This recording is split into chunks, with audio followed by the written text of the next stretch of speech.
Welcome to About That Life podcast, where we got a good show. Got my guy, coach, director, trainer, Fred Blue of Chico Avengers. He made it out. And then I got director of courtside, OJ Simpson. Sorry, Elijah. Elijah. I'm glad you're back, man. I'm glad you can make it. So hopefully we have a good show for you. Check the intro out. From the YBA Phoenix Fitness 24/7 basketball facility in Rockland, California, it's About That Life podcast with your host, Coach C.Collins and Coach MJ. Get it started. 3, 2, 1, let's go. Welcome to About That Life podcast, where we're here to talk a little bit of AAU basketball, high school ball, everything in between, so we can give parents out there, players out there, some type of perspective on what to expect in this AAU game. So hopefully we'll have a good show for you. Haven't done it in a while. Coach MJ, it's his wife's birthday, so he is out. So I have a guest host who's also been a recurring guest here, coach and courtside director, OJ Olajawon. And then we'll get to him in a second. And then we got a new guest, coach, director, trainer, overall helping kids out with the youth, Fred Blue. So I'm glad you're here, man. We'll get right to it in a sec. But before we do that, I want to give a shout out to my sponsors, Dr. Dish. Appreciate you. Best shooting machine on the planet. Of course, they're the best shooting machine because they're the machines in my club, and they're making my kids better at shooting. If you're looking for a discount, please use About That Life podcast, and they'll throw you a discount your way. Also, Hidden Treasures Cannabis Club. If you're looking for good cannabis in California, please feel free to hit them up. They're based all over Northern California, mainly in Elk Grove and South Sac. And also, shout out to Hardwood Palace. If you're looking for good reoccurring tournaments, good structure, that's definitely the place to hit up. I would shoot your, courtside out, but y'all don't sponsor me ever. So screw y'all. Don't go to courtside. Other than that, what'd you say? I sponsor your podcast. No. I think I pay $1. You pay $1 a month, bro. $2 a month. And I do appreciate it. I do. So thank you for OJ for sponsoring the podcast, and I appreciate it. But talking to the mic, you gotta put the mic by your mouth. Like, there you go. Just slide the table over. There you go. All right. You got it? Yeah. You sure? Yeah. Oh, okay. I don't want you messing yourself up. I know it's different being in the host seat than the guest seat. I'm used to sitting over there on the other side. But no, without further ado, let me introduce our new guest, Fred Blue. Thank you for being on the show, brother. Yes, Thank you for taking your time. Thanks for having me. No problem. I know we're a little behind and you're on a time crunch, so we'll get right to it. First thing, introduce yourself. Maybe talk a little bit about your basketball background, who you are. The floor is yours. Go ahead and tell them. Oh, man. What a lot of people don't know is I'm born and raised Atlanta, Georgia. Atlanta Celtics was my AAU team coming up. Big juggernaut there in Atlanta.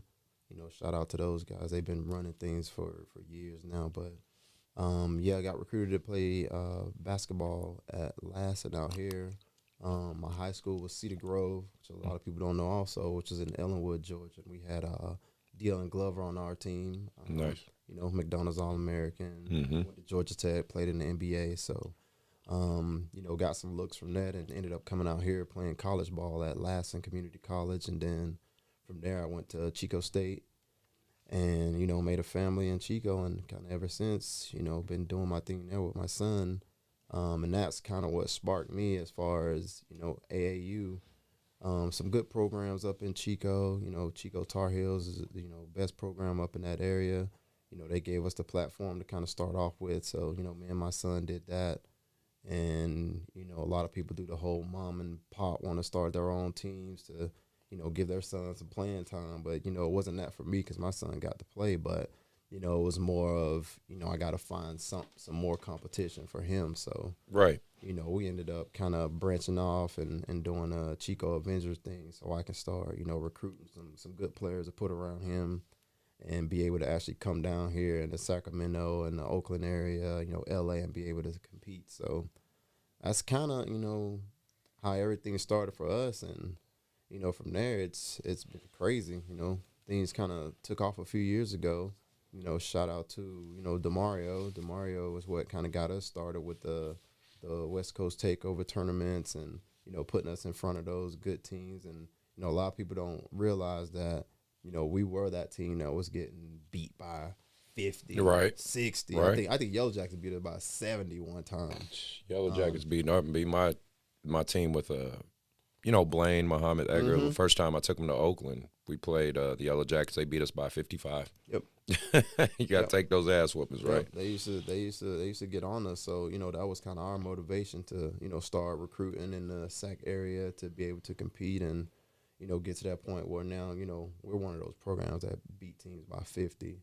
Now, I remember a long time ago when I first started dealing with OJ too, and he was running a tournament and he had a little group chat with all the coaches. Mm-hmm.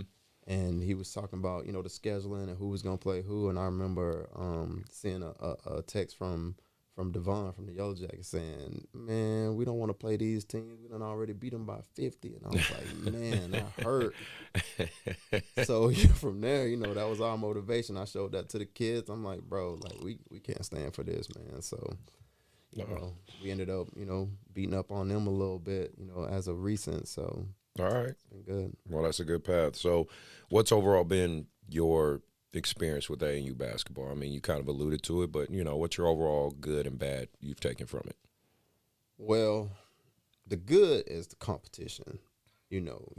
High school or middle school basketball, so you get one team that's really good and you kind of run through everybody and you don't get that competition in every game.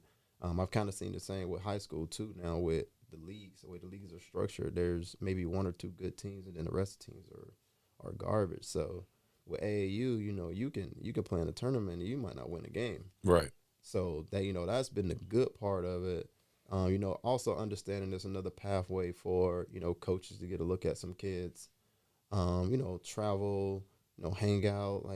It's been fun. My AAU experience, like I said, I played for the Atlanta Celtics, but, that team was stacked. Right. There's 4 or 5 NBA players that was on those teams. So, my experience was going in for 2 minutes a game, traveling to North Carolina to play 2 minutes. Right. It was crazy. So, I didn't really get, the good experience as a kid playing. So I wanted to make sure, I gave my son, something different. So that's kind of been the good of it. The bad is obviously, I watched a couple of your shows and you guys have talked about it, trying to keep kids in your program is crazy. Yeah.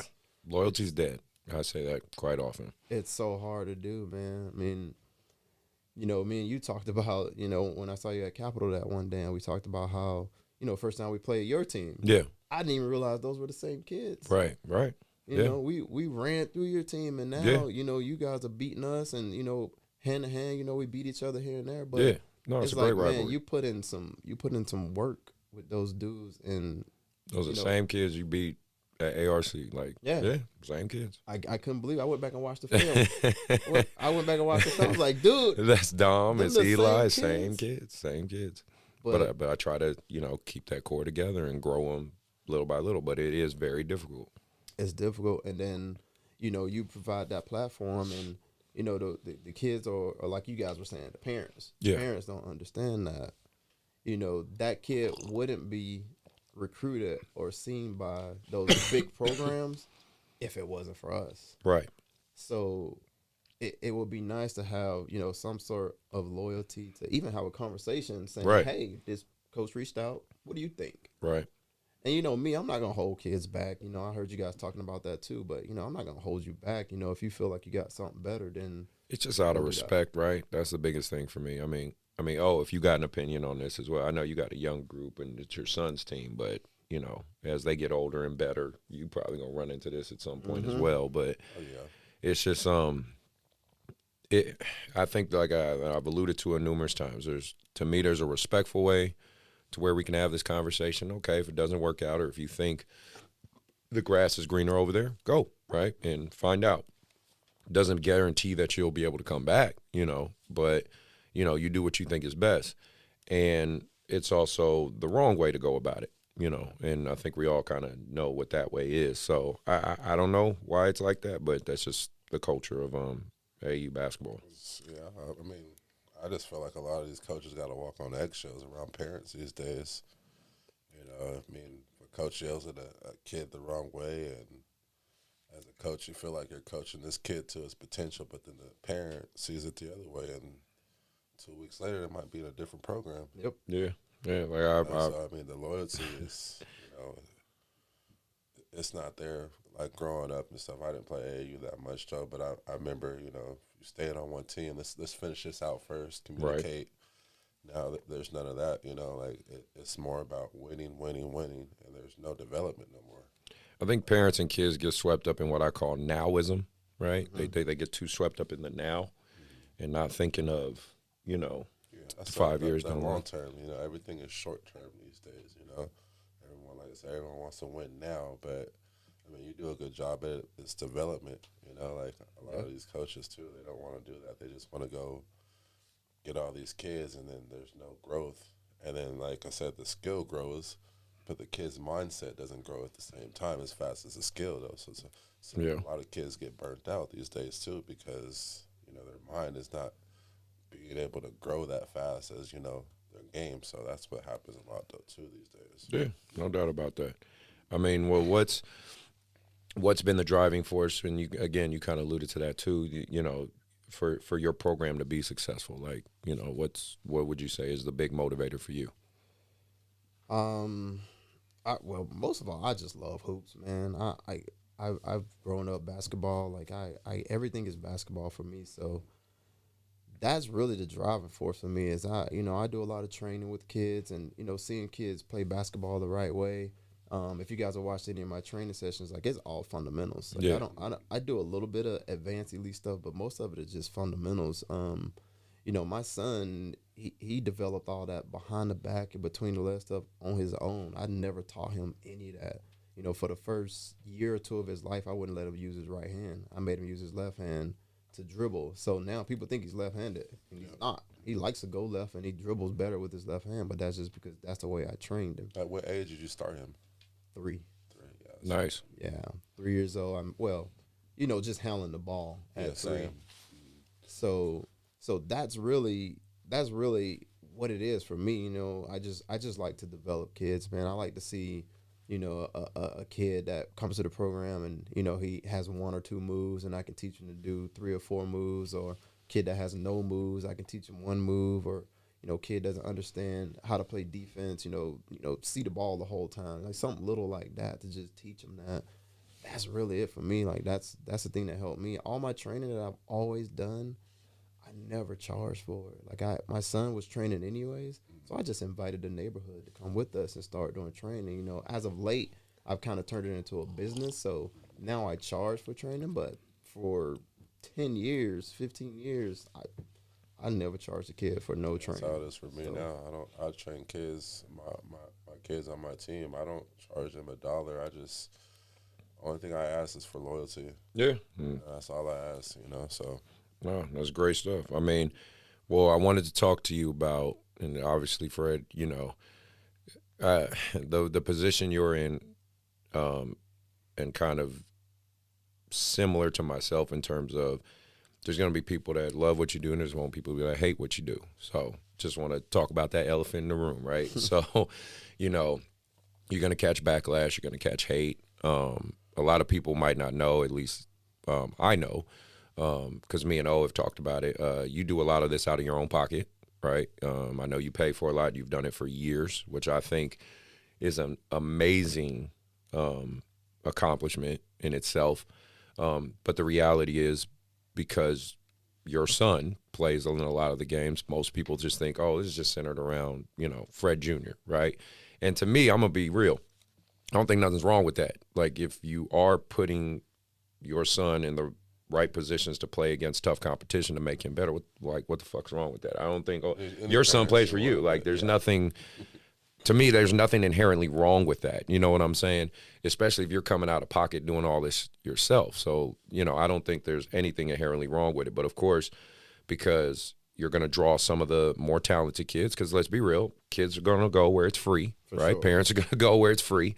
That's just – and that's something I've talked about extensively in AAU. Even my street interviews at courtside the other day, I talked about, should AAU basketball be free? I just asked people, randomly, and most people said no. Like, there should be a cost because you got to pay for the building, you got to pay the electricity, you got to pay the ref, you got to pay the scorekeeper. Like, but there's this misconception, I think, amongst parents that basketball should be free. Oh, my kid's really good, so he shouldn't have to pay anything. It's like, no, to me, that's bullshit. Like, so, I don't think there's anything wrong with what you're doing. I know you do a lot out of pocket for yourself. You take a lot of time out of your own life. You got kids, you got family. Like, I know your struggle. That's all I'm saying. I know your struggle. So I just I wanted to give you an opportunity and a platform to speak back on any of that if you wanted to.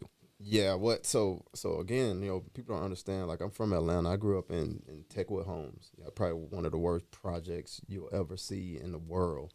And I played basketball growing up, and I never had to pay. Obviously, in those communities, that stuff's government funded. I didn't have to pay to play basketball. So, even in school, I didn't have to pay to play basketball. So when I came out here and I saw, we had to pay for my son to play middle school basketball, I was like, what the heck? Yeah. Like, I never understood that. But, like, my mentality has always been that, hoops should be free for kids. So that's kind of how I structured it, to start off. And, it became a very expensive habit. Yeah. Like you said, the travel is crazy, paying for everybody to stay in hotel rooms and food and gas for, the cars that I'm paying for, or, when we fly places to have the rent cars, like, that stuff's crazy. And I didn't really realize it until my daughter, who, thank you for Nautica Blue. She's amazing. She was, the one that kind of held my books for me, and she was going through the numbers, and she were looking at me like, Dad, we've spent $25,000 on basketball. And I'm like, holy crap. Like, we've got 15 different uniforms and bags and swag and everything, and just like, I can't believe we've spent that much money. And that was just 1 year, right, that we had spent, and the season wasn't even over yet. And I started looking back like, man, we done pretty much contributed over $100,000 in hoops. And last year was the first time I decided that, okay, we need to charge a little bit, start charging something. So last year we started charging, and this year is going to be different, and we'll see, what that loyalty lies, because now we're going to see, who will stay with you, right, that you got to pay. Because when it's free, it's easy, right? When it's free. Oh, man. Hey, well, take my kid or whatever. Now you say, hey, it might cost like $500, right? $1,000 for a season, right? And people don't understand a season can last 4 months. So again, 1,000 divided by 4 isn't that, it's not that expensive. Not a lot. But it's like, to me, I'm like, somehow you could pay your rent and bills, but you can't pay $200 a month to this, so what? I got a question for both of you guys. What's up? How do you guys, because you guys are, obviously up and coming, how do you guys compete with the bigger circuit teams of retaining these kids, though? Sometimes, though, is that hard? Like, that's what I said about the loyalty, because obviously Fred's paying for everything, but when a team Lillard calls or something like that, or Oakland Soldiers, or somewhere down south. So I was getting ready to mention that part too. The bad part of sponsoring your own team is there's nothing invested. No. From the parent side. So it's easy to go over here, to another team, because I didn't pay anything over there. So it's easy to just leave and go to another team. So that's some of the things I've been dealing with also. I mean, you've seen my teams, sometimes I'll have a kid for a month and a half, and the next thing you know, I'll show up with a whole new team. Yeah. That's the bad part of doing that. So I mean, Collins, I'm sure you can speak on yours, because you've been charging and growing kids, and then they get to a point to where that big program reach out. Oh, yeah. When you already have a big program too. And they still leave. They don't go. No, I mean, for them, like, most of the time, it's a tax write-off for them. Like, exactly. Sponsoring our NBA players sponsoring these teams. Yep. I'm not knocking anything like that, but, for someone, especially, a young black man up and coming, it's like, you would think there's loyalty, man. Though, I mean, from my side, to answer your question is, it's two things. It's a two-sided coin for me. I say to the parent, what's more important to you, clout, prestige, or development? That's the first question I pose to them. And Secondly, is it the right fit for your kid? Because when Lowe was on my show, shout out to Lowe, you're doing a great job at Sac State, by the way, brother.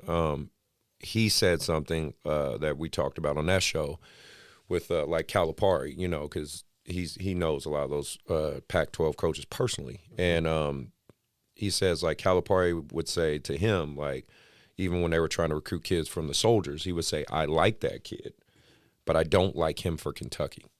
You know what I'm saying? So that's where I ask kids, like, okay, you can go, like, for instance, Mark's going to play my sophomore Mark from Rockland, you know, that kid started out and he started out barely being able to make a layup. Oh, I remember. So now, you know, he's windmilling and proud of him on his progress. We worked a lot of nights, a lot of days with him, but now he's leaving my team and he's going to go play with Jalen Green Elite.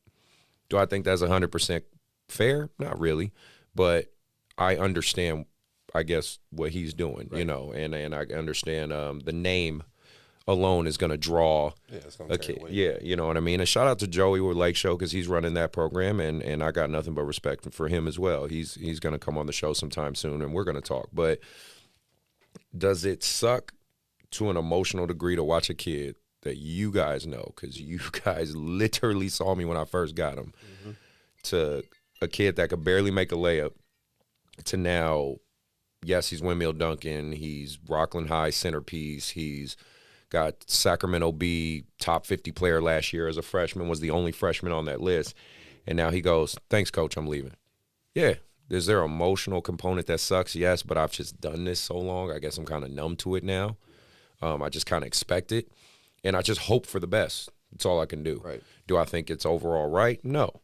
I think personally, you leave a program if a couple of things. One, like if a kid moves, like for instance Connor, who played for you, right? He lives out here now. So it makes a little bit of sense, right? You know, if you can't be in the same location, that makes sense. Two, collaborate with the other coaches. Like, again, I circle back with Connor. Me and, you know, we've had those conversations about kids, and some of my kids have guest played with you for over the years. You know, you have those conversations. And three, if something isn't being fulfilled for you at another place, like if a coach is lacking in the development side, if the program itself can only get to a certain platform, like there's certain programs out there, they only go up to 8th grade, right? They don't even go to high school. Well, now those high school kids got to go somewhere, right? You know, it's little things like that where I would say that's when it's okay or acceptable to move. But the loyalty component, I use relationships. That's at least what I try to do. I try to remind people of the relationships and the things re-accomplished through the trenches that got your kid to this point now. But will that always keep a kid there? No. It's just a reality of it. You just accept as your kids grow in their abilities, and hopefully you just maintain their best interests, that at some point it's always possible they're going to leave. Yeah. No. Hopefully that answers your question. And so it's just I just see it a lot though now, you know, with kids leaving. And as a coach, you obviously want the best for the kid as well, though, too. But like you said, sometimes it's hard to stomach, especially when you got like a personal relationship with that kid. The emotional component sucks because, again, I think Marcus Kirkland, when he was on here, said it great. He said we're human. It's like coaches are human too. We're invested in these kids just as much as you are, and it's not investment because we hope to gain something out of it. It's investment because we're just humans and we care. You know what I'm saying? Like, and I think people forget that part of it sometimes. Are there coaches out there that are purely out there to exploit children, make themselves look good, get some money, all that shit? Yeah, they exist. Yes, they do. Yeah, like, I mean, it's unfortunate, but it could be a sleazy business. Yeah, absolutely. But any business can. But in my opinion, I have run across more coaches that do this for the right reason than the wrong reason. Right. You know what I mean? That's not the majority, even though it might try to be portrayed like that sometimes, because obviously the negative side of stuff gets more clicks, more views, more, you know, whatever. I mean, I do a 1-minute segment where I talk about the controversial stuff in AAU. Yeah, that's going to get me more views, than necessarily something like this where we're talking about the positive side. Yeah. But to act like that's the majority, it's not. Well, you know, it's one of those things. I always tell you what you're doing bad before they tell you what you're doing good. You're right. So I mean, that's what it is, though, too. I wanted to talk about so in case you guys don't know, and this is I'm talking to my audience out there and you guys on YouTube. YBA is now joined with the Adidas Gauntlet. We're gonna do the Adidas Go Gauntlet. There's a few factors on the why. I'll probably do a Coach's Rise time talking about that and kind of what brokered my decision to go from the UA to the Adidas side. So please stay tuned for that. But one of the cool parts is I'm collaborating with Ryan Sipkins from Touch Shooting and Fred himself. We're going to collaborate in terms of getting kids, making some strong teams, making a strong run for the gold gauntlet. Going to hopefully, well, it should work out. We should have 2 15U strong teams, 2 16U strong teams, and 1 really strong 17U. And we're hoping to go out there and make a name for YBA. I'm providing the platform. Fred and Ryan are providing the kids. And shout out to Phil Handy. He's sponsoring one of the teams, the YBA Touch Shooting team, whatever you want to call it. So, you know, shout out to him and much appreciated for you with that, brother. So what I wanted to talk about with this Adidas stuff and this Rise Circuit stuff, and Nike has a new division as well, the EYCL, I believe it's called, and then New Balance has created them. They've created a circuit. I don't know how much clout it's gotten, but all these shoe programs are creating. Let's call it the gold side is the JV side, and the triple SB is the varsity side, if you want to call it that, right? Same for UA. There's the UA Rise side and the UAA side. There's the EYCL side and there's the EYBL side for Nike. So you can call it the JV side and the varsity side. On the Adidas Gold side, you have about 48 teams out of all the teams they could have picked. They got 48. So that's an exclusive group, period. Right. Like, think about all the AAU teams there are, and they pick 48. Then, of course, on the triple SB side, I think they have about 40 or 50 on that side. Half of them are NBA players' teams, right? Team Harden, Team Lillard, Jalen Green Elite, right? Obviously, the NBA.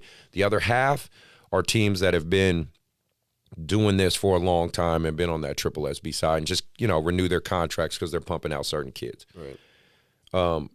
There's a lot of coaches. I shouldn't say a lot of there's some coaches that don't understand quite how it works. And on top of that, there's coaches who try to say it's a cash grab, or if you're on the gold, it's not legit. They're just trying to take money from you. Me and TJ have had plenty of debates about this, and we just disagree on it. He has his stance on it, and again, everybody's allowed to have their stance on everything. I'm a strong believer in the First Amendment. Say what you want, stick by what you want. My biggest thing is just don't try not to contradict yourself. Don't be a hypocrite. There's things I say that I could be wrong on, but I stand by them, right? He believes if you do any of those JV circuits, it's a cash grab. I believe it's not. Reason being, for me, if I'm doing the gold circuit, at least my kids are fighting for something, right? If and like we talked about, if you're winning, if you do marketing well, you might get a triple SB contract, as opposed to paying the exact same price, going to a Cali Live event or a Prep Hoops event or a Made Hoops. You still got to pay money for any of these tournaments. Like if I go to a Cali Live event, and great job, they do a great job. Good events, they get coaches, all that. I bring my high school team out there. They play their 4 games, go home, right? No medals, no, you just play your high school games, go home. It's the exact same formula for Adidas. Difference being those 4 games count towards something, right? And they have a shoe brand backing them up, right? That's different. So to me, it's not, if I'm spending $600 at Cali Live, yes, my team is getting the opportunity there, but it's no different than if I spend $600 at Adidas Gold. So with all that being said, I'm just curious of if what I'm saying makes sense or where you guys might think or see on that. I mean, Fred, obviously me and you working together, so, you give me your thoughts. Yeah, so I've been listening just in the wins on these things, and I've heard the same thing. You know, it's cash feed into, you know, the bigger circuits, and I mean that the business side of it makes sense to me. Yeah, you need to charge some teams down here if you're gonna sponsor a bunch of teams over here, but it's not like they're not giving you an opportunity to make it Right. yourself. So Right. you got to earn your keep. Yeah. You know, no different than what I said. We used to get beat by 50, 60 points. We had to work our way up to being who we are now. Yeah. That's no different than this right here. You know, you get to be on that JV level to earn an opportunity to go to the varsity level. Like, I understand that and I get it, and that's why I said, you know, if you could provide the platform and we can put some kids there to give them an opportunity to maybe get onto that bigger circuit, why wouldn't you do that? Exactly. Take advantage of it. Take a shot. And you might end up competing against one of those triple SB teams. And you win because, like, for instance, my UA Rise team last year ended up playing West Coast Elite's UAA team, and we won. And it was at a West Coast Elite tournament in the Bay. We were not, you know, no one expected us to win, but we actually won, you know. So it's like, does that mean, oh, we're overall better than them? No, we were just better that game or whatever. We might run it back. They might beat us. Who knows? All I'm saying is it just gives you the opportunity. Right? Because let's be real, you got to chase the college. When you're an independent program, you have to chase the colleges if that's what you're trying to do. And then, 2, you have to chase the top players. Well, guess where most of the top players go? Shoe circuits. You know what I mean? They don't typically go, like we just talked about the loyalty. They're not going to stick with the independents. They're going to go typically where the shoe companies go. It's just how it is. Like I said, I don't think there's no right or wrong way to go. Right. I feel like, I mean, as a coach, if you feel like this is what works for your kids, then go ahead and go that route. So, you know, that's how I feel. But it goes back to the loyalty thing and development. So I feel if you're a coach, if you can develop these kids, they're going to get looks no matter where they're at. Exactly. And again, so if that's you're the biggest thing is developing the kids, and then hopefully someone's going to find those kids, and then now your whole team is being showcased because you got a few kids out there that are, you know, good enough. If they stay loyal to you, or like I said, they might end up leaving though too. So, like I said, I think that's the biggest thing is development. Though, yeah. You know? And I mean, the thing, I always tell parents, if your kid is a 6'10" stud, I mean, you really don't have much to worry about. Right. So college is going to find him no matter what AU program he is. But if you're a 6'3" guard at a Division V school that doesn't get many looks, like for instance, San Juan, if you want to give an example, and I think Sam and them do a great job there, but the reality is, you know, it's a small Division V school. Right, just call it what it is. Yeah, they don't get the opportunities that, let's say, a kid at Intercom gets. You know what I mean? They just don't. Yeah. So at least AAU or a shoe circuit, a JV shoe circuit, whatever you want to call it, gives them a chance, because that's all we're really talking about here, right? When we talk about AAU, it's just a chance, right? Instead of, my thing is a 10% chance is still better than 0. Yeah. You know what I mean? Like, if you don't do it, if you don't do anything at all, you're not going to get that chance. And then, okay, when that opportunity arises, you got to step up. You got to ball out, you know. So that's what I explain to my kids. That's what I explain to the parents. So for those who look at these shoe circuits like, oh, that's just cash grabs, that's, again, like I said, that's their personal take. I don't see it that way. I just see it as being given an opportunity, and what you do with that opportunity is on you, you know. I agree with you. Yeah. So switching gears, I want to go into hot takes. So I want to talk a little bit of NBA with you guys. The NBA, obviously, the trades have been crazy right now, and we'll get a little more into that. But what I did want to focus on, kind of what has happened as of late with some of the NBA games, is you know, a lot of NBA players been scrapping. You know what I mean? Like, you had Donovan Mitchell get into it with what's old boy from Memphis, the light skinned cat who got into it with Shannon Sharp and shit. When it plays at Oregon, I played at Oregon. Yeah, I forget. I don't know. I can't think of that dude's name. Is that who he got into it with? Dylan Brooks. There you go. Really? Brooks. Yeah. Wow, I didn't know that. I saw the scuffle. Yeah, he got into it. Him. Yeah, Austin Rivers get into it with Mamba. I think it was Mamba. I can't remember. And then just all the funny storylines. You got Malik Beasley, he's on he's on the Lakers now with Scottie Pippen Jr. And remember, he dated his wife his mom in 2020. Wait, what? Yeah, Scottie Pippen Jr. Malik Beasley tapped his mom back in 2020, and it was a public. This is after she left Scottie Pippen and stuff. Like she with Michael Jordan. Now she with Michael Jordan. So I'll just say you got a lot of interesting storylines, but the biggest thing is all the scrapping. Things are getting heated in the NBA a little bit. It's kind of fun. For me, it's kind of fun to see because you're starting to get some of those old school vibes, and it's showing that guys are, with social media, the way they tweet at each other, the way they do, it's kind of nice to see that everybody's just not buddy all the time. I was just curious what you guys thought of watching some of that old school seep into the present NBA. Like you said, just the social media plays a big factor into it. Though. I mean, us growing up watching the NBA, we didn't have that. Nah. Now, after game, even during games, I think they do it. They'll tweet, but they'll tag the person in the Yeah. I mean, but it's the same with our youth, though. They do Right. the same. A kid gets dunked on, Oh, they're yeah. tagging the kid in. So I just think it creates a lot more, to just put fuel on the fire, though, basically, is what I'm saying, though. So True. You got any thoughts, Ray? That's just really gonna take me right back into AAU and training, man. Is for that platform that people can tag you and things will go viral from getting dunked on or getting dropped. It changes training.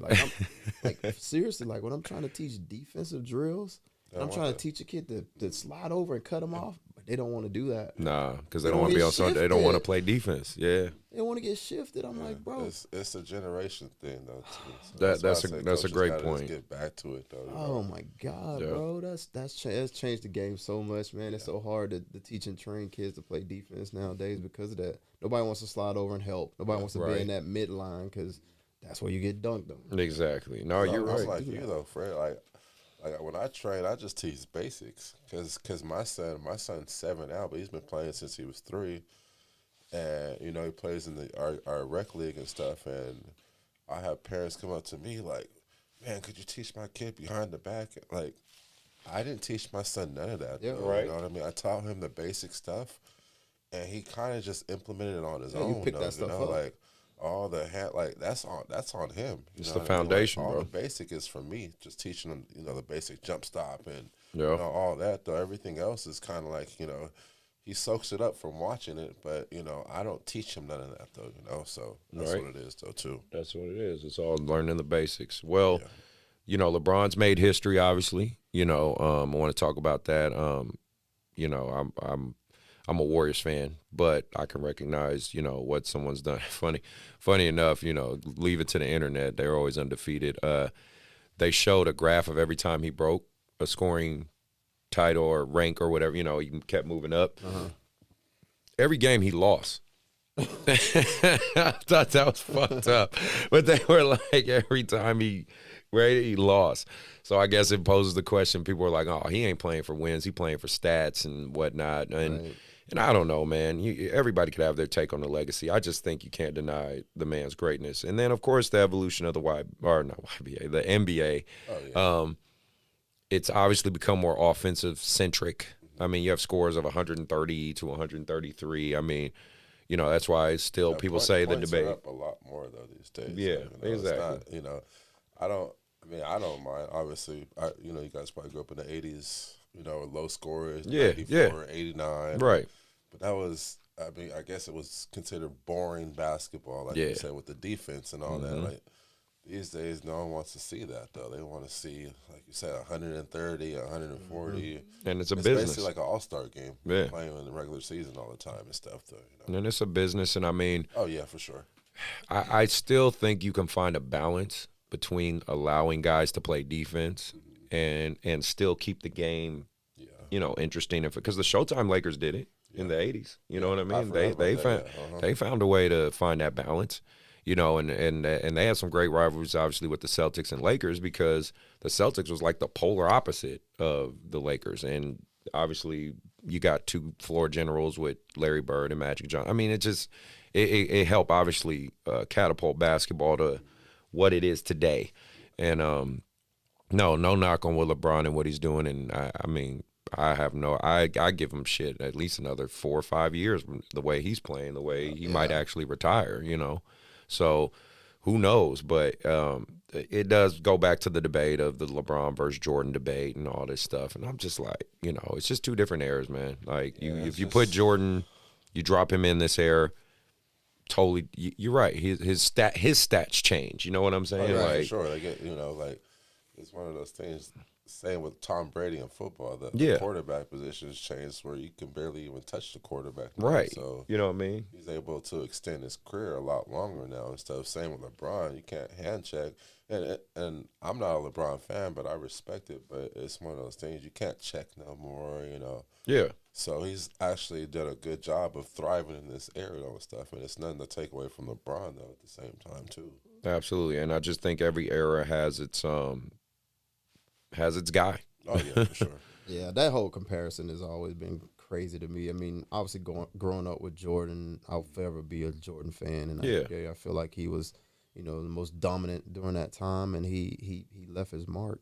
And when I see LeBron, I like LeBron, and I think, you know, LeBron's a freak of nature. Yeah. You know, we've never seen anybody like that. But what I try to explain to a lot of people that love nowadays hoops, and they say, you know, KD and, you know, all the Giannis and all these different players right now, you know, what they would do back in the day, but people don't understand the evolution. Yeah. Like, everything is different now. Like, the training is just different.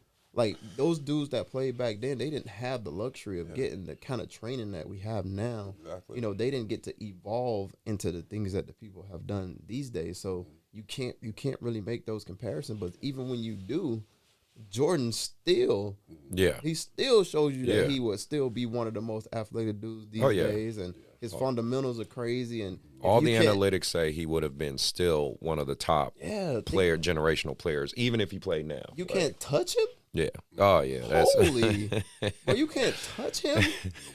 Man. That's why I said and he shot good free throw percentage, too. So when you do touch him, he getting 12, 15 points from the free throw line. He averaged 40 points, and people don't understand that. Yeah. But they just look at, you know, LeBron, and they think about if you drop LeBron against all them Tom, Dick, and Hanks, how he would destroy them. But you could do that with anybody now. Right. I mean, pick any player in the NBA right now and put him in those days. He's going to go crazy just because of evolution. And like I understand hear kids all the time. Even my son is like, LeBron is the greatest ever. You know what I mean? But like, it's just the era we in and stuff. Like, I'm pretty sure when we were younger, our parents, you know, Bill Russell, or right. That's the Or best Will player ever. You know what I mean? So it's one of those things where we're older now, and you know the game's changed. Like for example, my son is way better than I was. Right. When I was younger. So that's you true. know, like it's like what Fred said, the game has just evolved so much and stuff, though, and we expect so much from kids at a younger age now and stuff, though, too. You know, so exactly. And well, it was funny. It was one meme I saw on the internet. They said one record that'll never be touched is Wilt Chamberlain's record. Remember, he fucked 10,000 women in his lifetime. So they said that's one record that'll never be touched. I was like, wow, they just reach it for anything now, man. Like I said, internet's undefeated, bro.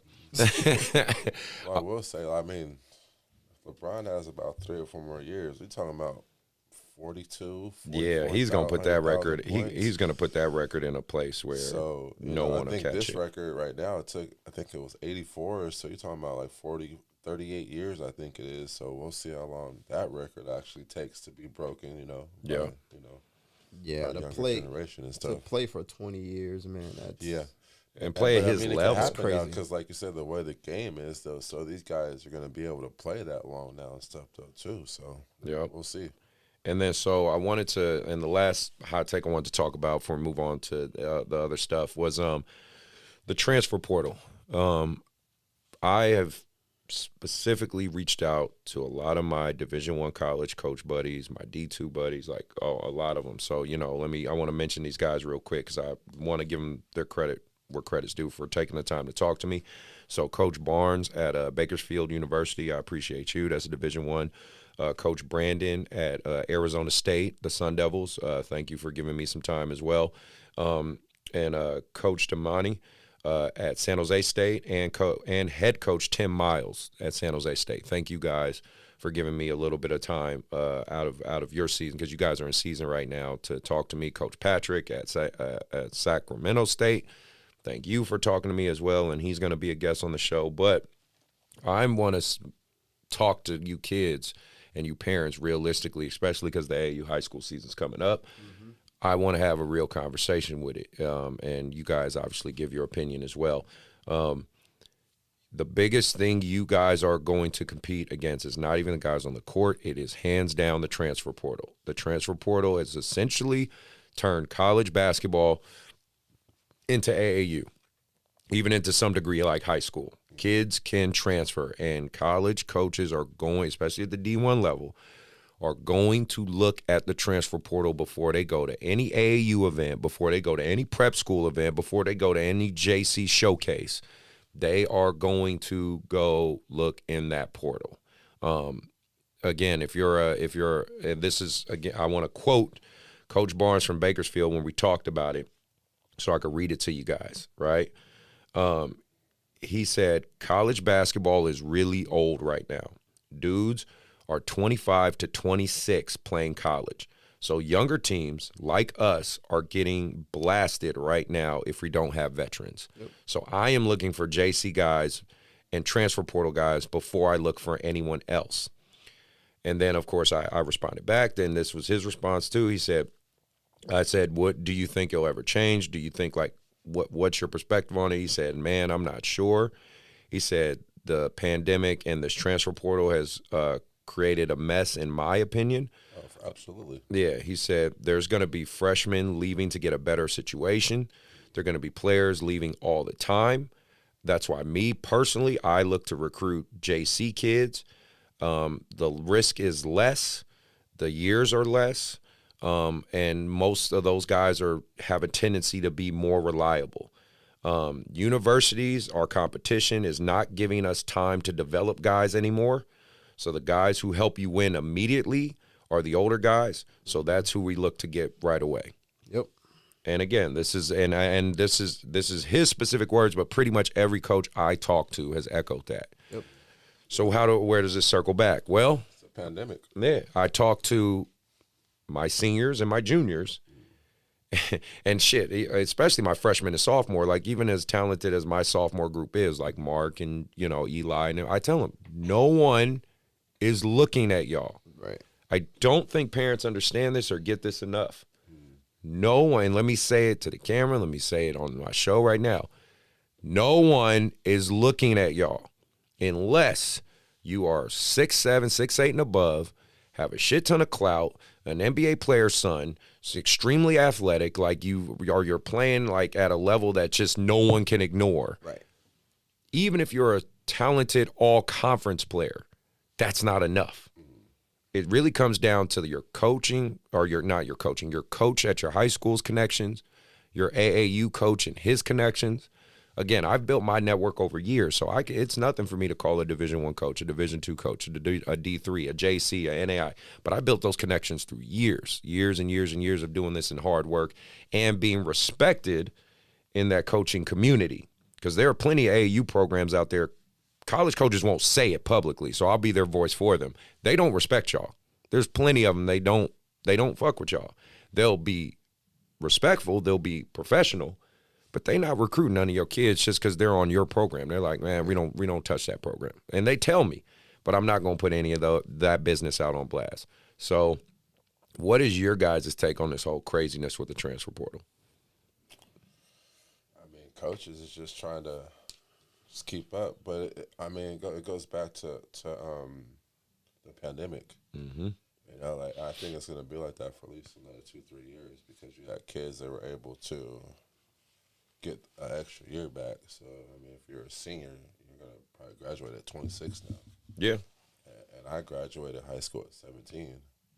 So imagine a 17-year-old going to college and you're playing against kids that are 25, 26. Yeah. That's a 6-7 year difference. So that's a big difference. And another thing, too, is some of these kids are going to prep schools at high school.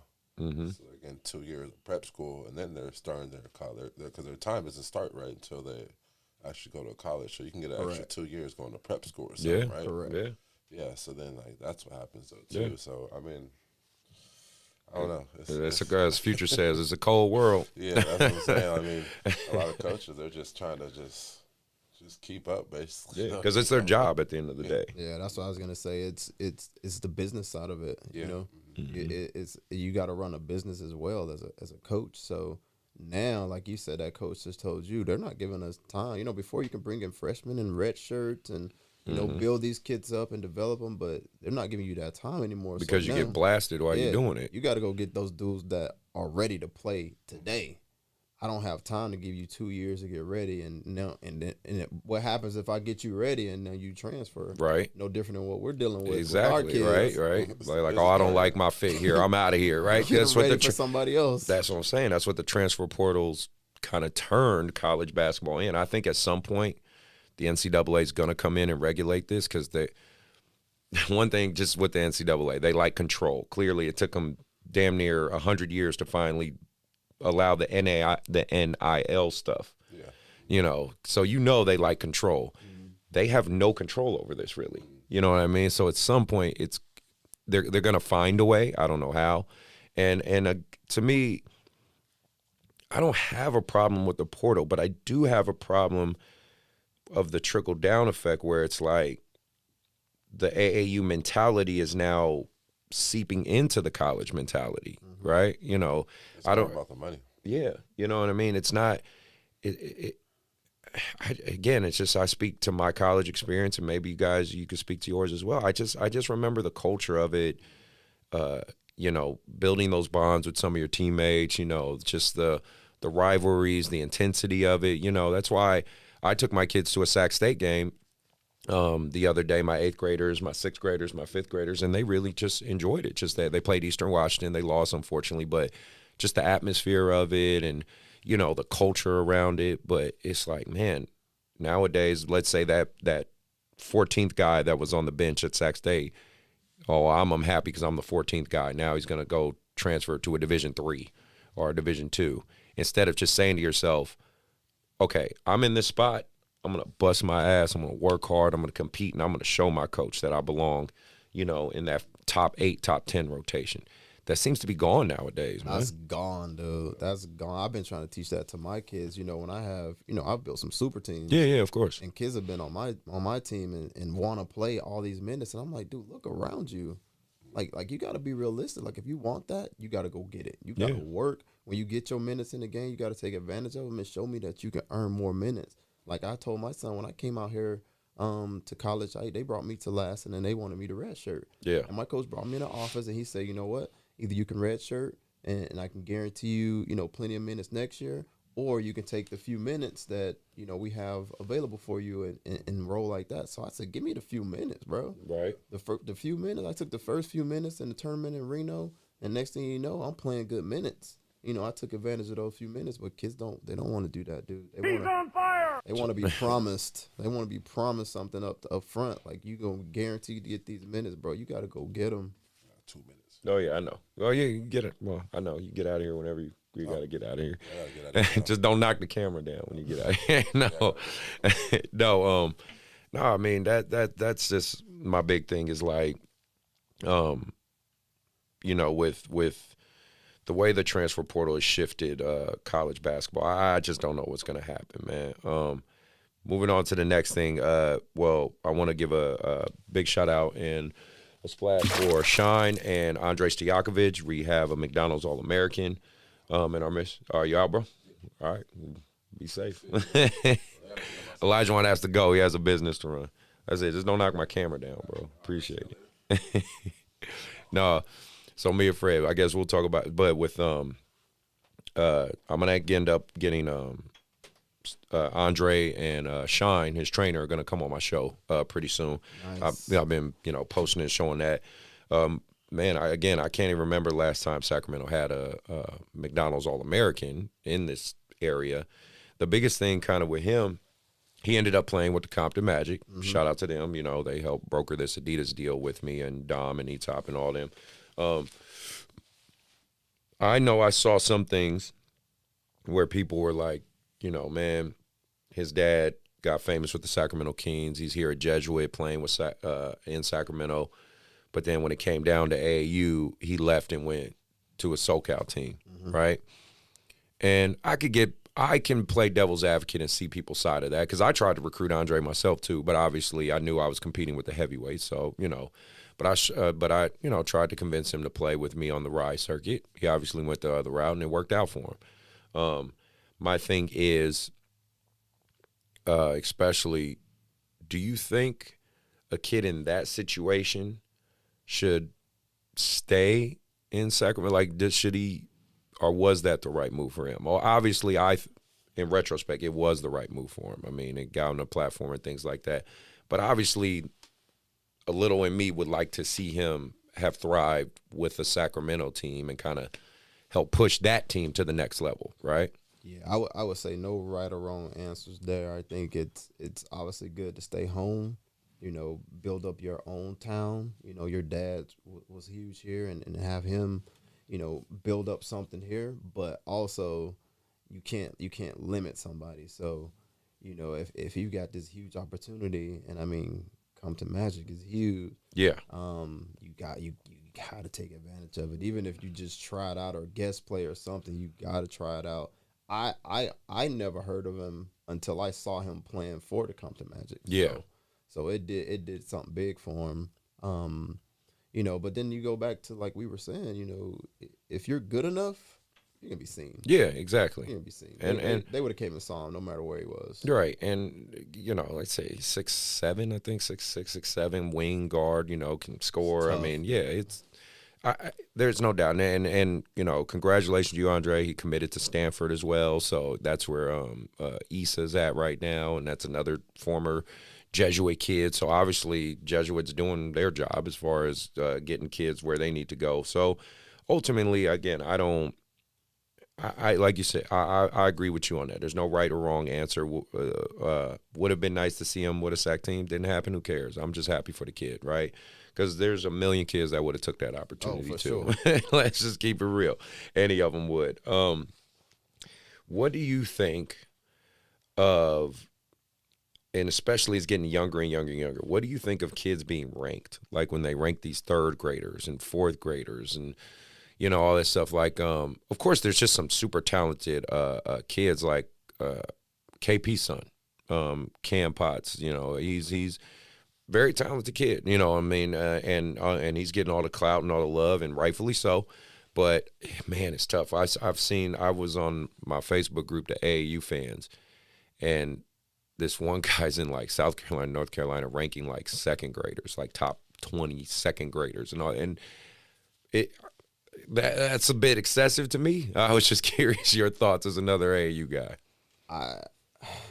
So my son was one of those kids, right, in those rankings. So as a parent, you kind of like it. You love it. You love seeing your kid on that list and getting that recognition. And I'm not saying there's going to be a dopamine hit. I mean, there's a hit of like, right, yes, great job.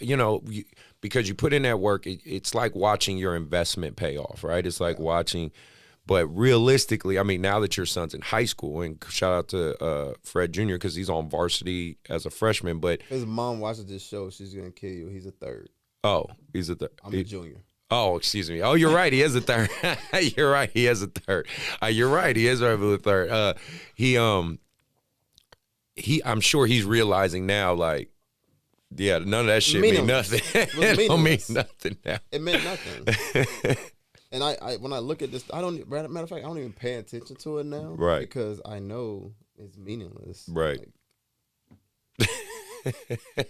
I want more kids and parents to understand it. Like it's great in the moment. And again, we all like to do things to a degree for recognition, for, you want your work appreciated. Nobody's above that. No, like I'm not above that. Of course, I like seeing my teams in the rankings, but I ultimately know that it doesn't mean anything once they get to high school. It's just the temporary, like, great job, fellas. You know what I mean? Think of all the tournaments you won, all the trophies, all the big tournaments, everything. Again, took my team to Bigfoot last year. Mm-hmm. We won it. And, not my 17, but my, the 16U that I had with Alicia. We won that. Great job. But ultimately now, doesn't mean much. You know what I mean? It's just like, hey, let's get on to the next year. You know what I'm saying? Yeah, you remember that big thing we had on Instagram with the kids at one time when those rankings came out. And some comments were made, and it turned into this whole big deal. I know. I was trying to explain to my kids then too, like, you guys look at this ranking list. There's 8 teams ranked above you that we have destroyed. Right. Like, it's like, it doesn't mean anything. Like, stop looking at that stuff. Like, just do what you do in your games, develop yourself, have a good time. And maybe down the line somewhere you might get something out of it. You might get a scholarship somewhere. Like, exactly. That's really it. Forget about those rankings, but yeah, and it's just one of those things. Parents like that stuff too, man. And you know, it's like how places like Grassroots and West Coast Elite. I mean, it's how they get their pull. You know, Bay Area sports. I think it's. Yeah, BAS, they do a ranking system. And to me, there's nothing wrong with it, especially on the team side, because it does keep it competitive. It is kind of nice to know. It is kind of nice, like for my 6th grade, I can look at, okay, Lake Show, you know, okay, they're Peyton's Place, Oakland, so and now it gives my team a sense of like, okay, we played them. Right. Hey, we got to go. You know what I mean? And that helps inspire my team. I just try to advise people, don't get so swept up in it. You know, don't get too swept up in that. I wanted to talk about, before we get to our last segment or whatever, I wanted to talk about the CIF stuff, right? I know, I'm pretty sure you've seen kind of the same stuff. I did a 1-minute segment on like with Kiku Parker and Jalen Newhouse. I know Kendall Lewis, and shout out to all you seniors. A lot of these guys are now seniors, and I watch you guys grow up, and you know, I wish you all the best, whether you've played for me, played against me. I know some of your coaches I've gone against for years, can't stand my ass, and it's okay too. But I really do hope you all get to have an opportunity to play college ball, whatever level it is, and enjoy your senior year. But I alluded to in my segment on it just how CIF has so much power and can decide so much of these kids' athletic fate, not even just in basketball, but in all sports. I was curious of your take on it, or if you had an opinion on it. Yeah, I felt like that was crazy. I mean, just to isolate it, you know, situation of Kiku, you know, that you know, guys on his senior year and can't hoop. Yeah, right. Like, why? Like, what's the and the it's reason and it's all from the word of his coach. You know what I mean? Like, we can't have this misconception. Again, coaches are people. Like, we would like to believe coaches don't have a bias. We would like to believe athletic directors and coaches don't have a resentment towards these kids or families, but that's just unrealistic. We're human. People in general have resentment or likes or dislikes of each other. There's people on the internet, like a polarizing guy like Andrew Tate, right? Just because he's all over the place. There's people who legitimately don't know this man. They just seen quick segments of him on social media, and they will go on the internet and say how much they hate him. Yeah. So clearly in human nature, we're going to like and dislike certain people. So to believe that high school coaches aren't capable of disliking a kid and just saying, I want to do this just because I don't like you or I'm mad at you, I think it's just, I think it's naive. You know what I'm saying? Like, I think there's got to be you have to be able to provide proof, in my opinion, or something like that. If you're going to say, okay, this kid Kiko went to Grant because he knows the coach and the coach recruited him, because that's basically what El Camino was trying to say. I believe you have to provide some sort of evidence. It shouldn't be, oh, yeah, we believe you, he's guilty. Now you got to provide evidence to prove the opposite. Right. And I agree with that. But for me, it's like, even if that was the situation, why do you care? I know. Why do you care what a kid makes that decision to go play? That's just like us. We've lost really good, high talented kids to other programs.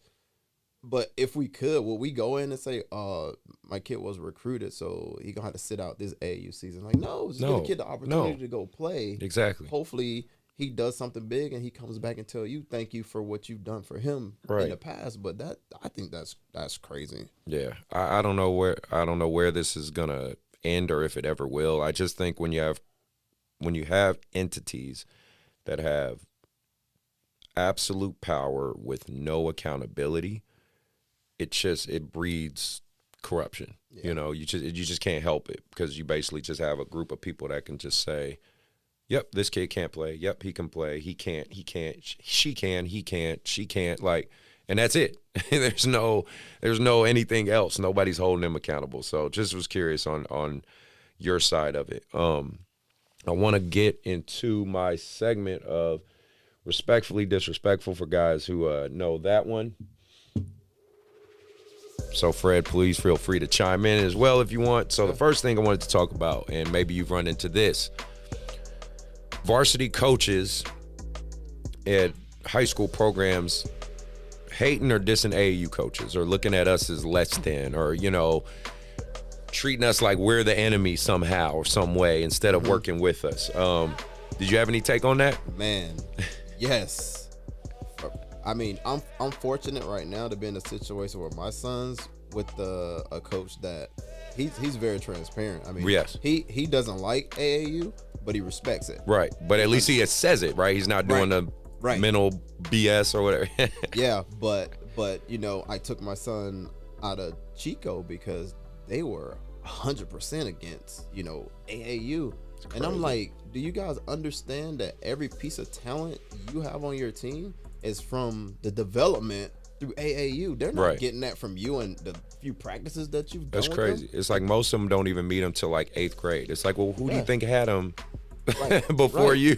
Right. Do you think they learned that in middle school basketball? Like, no.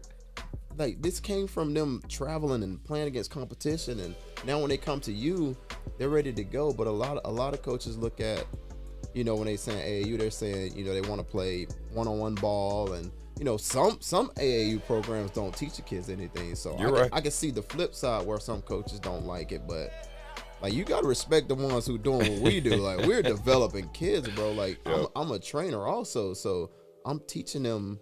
Even like now, like, I've got some of the kids up in Chico that come to my training sessions. It's like, you got to give some respect to the people that's getting your kids ready for you. Like, you're winning games and having talent because of what we're doing. Absolutely. So I think that's crazy when some coaches just are completely against AAU. Yeah, I mean, I don't know what it stems from. In my experience, because, you know, I coached high school level as well. You know, I had my stint at Whitney, and I did Encina, and I was at Capital for a little while, and obviously, and let me speak to that in case everybody, because some people think like let me make this clear to y'all. I didn't leave Capital on bad terms. Me and Mike didn't have any issue.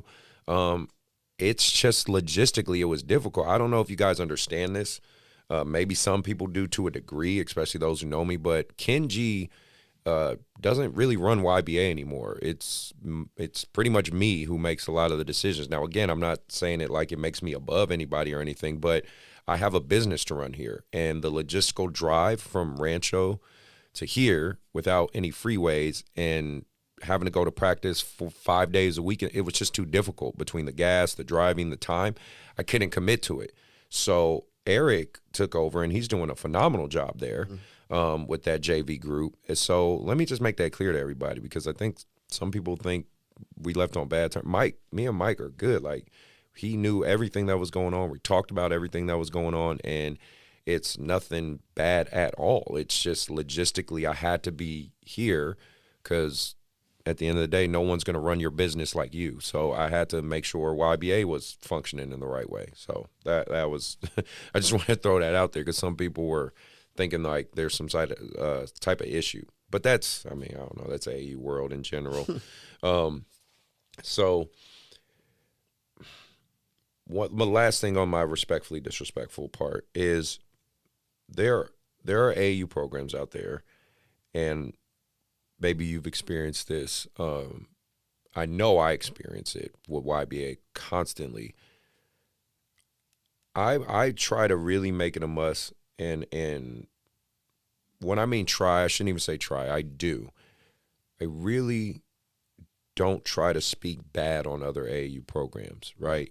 Even with some of the private information I know, even on my platform and show, and I've got some controversial sides of things because I call shit out on my show. But even there's a lot of things I don't say. Let me just put it like that, because it's not my business to say. I only speak on things that I know of and things that a personal towards me, but AAU programs speaking bad on other programs, I'm not a big proponent of that. And I was just curious of your take on that side of things. Well, privately, you and I have kind of talked about this a little bit, and I don't get too much in detail with it because, like you said, I don't talk about it. Like I'm not. Right. I don't know why anybody would have to talk bad about a program to make their program look good. Right.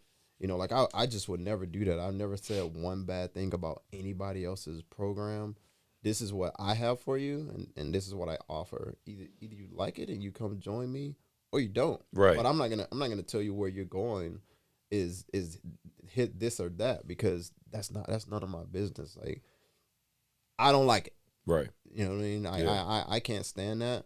And dudes that do that or programs that do that, they lose a lot of my respect. Right. And I don't know where it comes from. I mean, I guess a lot of the motivating factor you could say is money and just clout and things like that.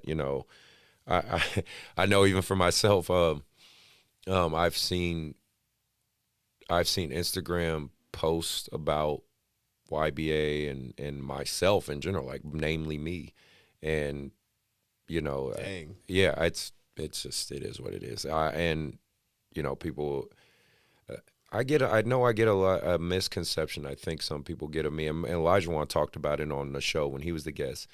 He says, a lot of people think you have an ego, or it's about you or something. And it's like, and Olajawon said, I don't look at it that way. You're just confident in who you are as a coach and what you're teaching your kids, and you're confident in your kids, as I think any coach should be. I don't go to a game to lose.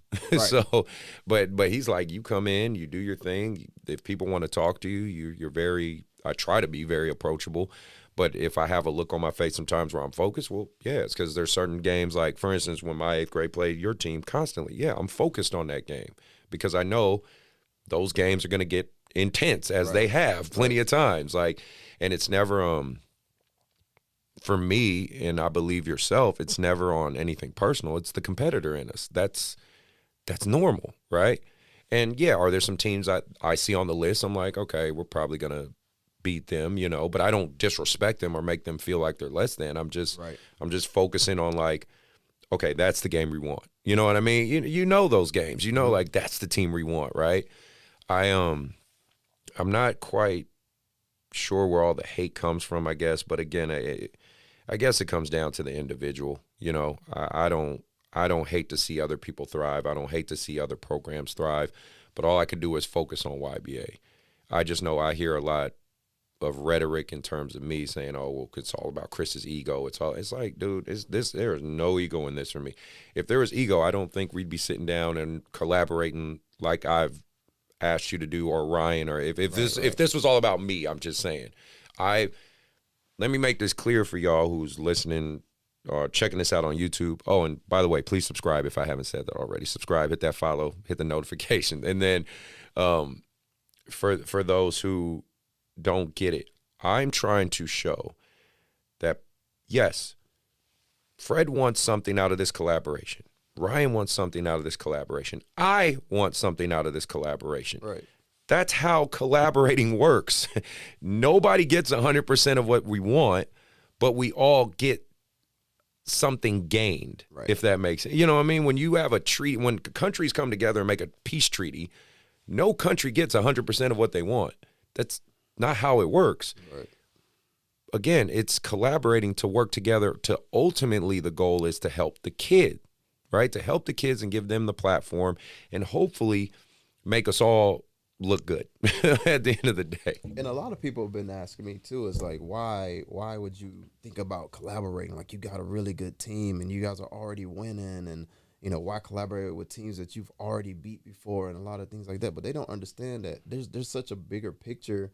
And yeah, we can win some games locally. Yeah, the teams we're collaborating with can win some games locally, but when we all travel, it's tough. Yeah. Oh, it's very tough. People don't understand what these programs are doing. Like, for my Atlanta Celtics team, man, we had duels from all over Georgia. Yeah. Like yeah. we pull from all over Georgia to build that team. Right. So if we don't do that in our area, there's 30 teams in Sacramento. Yeah. It's diluted. Right. We Probably can, more than that. Yeah, we can beat up on each other Right. locally, but to travel afar and try to be one of the best teams in the nation, Yeah. like you're gonna have to do some kind of collaborating. You got to come together with some people to make that work. And the bigger picture is bring attention to Sacramento. Yes. Whether that's YBA or CTB or Clutch or whatever team Yeah. it is, like we want the attention to come back to Sacramento. The coaches are following Sacramento, and maybe now you're playing against a YBA, and you Yeah. could be seen. Like, Yes. like you don't know where that'll take us. So that's to answer anybody that's wants to know why would you do that. That's why. Like I have a bigger picture of it. I got kids that are little right now that's going to be coming up. Yeah. They'll be playing in the area at some point. My son still got 4 years Right. to play in his area. So, we want to bring that attention to Sacramento. And why not have a big program here Right. that's getting that same attention where, obviously you guys are getting it anyways. To a degree, but like you said, we got to claw our way up. You know what I'm Right. saying? You're getting it on the West Coast. Right. But nationally, Yeah. East Coast, down south, it'd be nice if I went to visit home in Atlanta and they were like, "Oh, YBA." Yeah, like we've heard about them or That'd something. be nice. Yeah. And you guys are halfway there. You have that where I'm little man on the totem pole. Like I've made some strides, but how long it'll take me to get to that Right. by myself? Like, Yeah, you're it's right. impossible. So, I'd rather just have that attention come into the area, and we have our big program where we don't have to try to go to a Team Lillard or the Soldiers or Lake Show or Compton Magic, Yeah. which much respect to all those programs. Those they're dope, But and they're further. they've done the work. West Right. Coast Elite, they've Yeah. done the work. Yeah. Now let us have our turn. So. And that, like you said, that's the ultimate goal. I'm trying to build a Sacramento because, kind of the two teams. Well, let me think. I want to say the three teams that you would say are kind of at equal levels is Rose City with the Rise circuit, right? They're doing the Rise. That's where we were, last year. And you have us and PHPS in terms of the two Adidas. Like, shout out to Dwayne. I know I'm going to end up playing you guys at some point. You know what I mean? Like, we're the two Adidas gold teams in this Sacramento area. And then you have one UA Rise team, which is Rose City, right?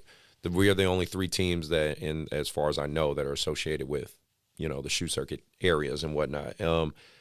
Obviously, one of us is trying to get to the next one, right? Mm-hmm. Get to the varsity side, right? PHPS has been doing it a while, and Rose City's been doing it a few years now. So obviously, YBA, we're taking a crack at it, right? So to me, collaboration is key. I like bridging gaps and need to reach out. And plus, the bigger picture is I want people to see black men be able to work together because, unfortunately, we do have this stigma. We do have this tendency to think or act in only our individual outcomes, and they don't see us collaborate enough. That's something we talk about it. You hear it all the time, just recurring in our culture. Like, black people don't work together. So I think if they see me, you, and Ryan make this a successful year, doesn't mean if we don't get a triple SB contract, it wasn't successful. No, I think if we collaborate together, the kids have a great experience. Obviously, coaches get paid and not have to pay the coach, and everybody's has a good basketball experience and a great fighting chance to develop and go out there and win. I think that's a win overall. That's just my opinion. So, if you want to piggyback on that or anything like that, but that's me. You said the biggest thing at the end is develop. If we get that development out of it, then we gain what we were going to gain in any other situation anyways. Yeah. So no matter where the kids are going to play, like I still got my own, schedule that my of Avengers course are going to do. And, we still want to go to those tournaments and develop. Yes, absolutely. That's the biggest thing. What I've talked to my son about is, no matter where you're playing, like me and your high school coach has things that we need you to work on for your next high school year. So you need to develop. So this is just another platform that, we got an end goal that we want to try to reach. But at the same time, as long as we're developing throughout it, we're still going to win. All right. Well, Fred, I appreciate you being here, man. Yes, sir. Thank you for taking the time. Sorry we're a little behind because Johan had to set up and whatnot, but no, I appreciate it. Before I get out of here, I want to do my shout-outs real quick. Shout out to Coach Patrick at Sac State. I think you're doing a great job, man. You're making kids enjoy and want to go back to Sacramento State and look at that as a viable option. Ryan, shout out to you at Touch Shooting, brother. We'll be talking soon. I know I'm going to sit you down on this couch and we're going to have some good conversation too. The seniors at high school, again, congratulations. Enjoy your last set of games. Playoffs is about to hit for high school, so, good luck to all the teams out there. Kai Huntsberry, one of my former players who's out there killing at the D1 level right now. I'm proud of you, man. Want to give you a shout out as well. Phil Handy for the LA Lakers. Again, thank you for your help. Thank you for sponsoring that team with Ryan, and hopefully, that goes well, which it looks like it's all forming and coming together perfect. Shine, can't wait to get you on the show, brother, and Andre, you as well. Congratulations again, being a McDonald's All-American.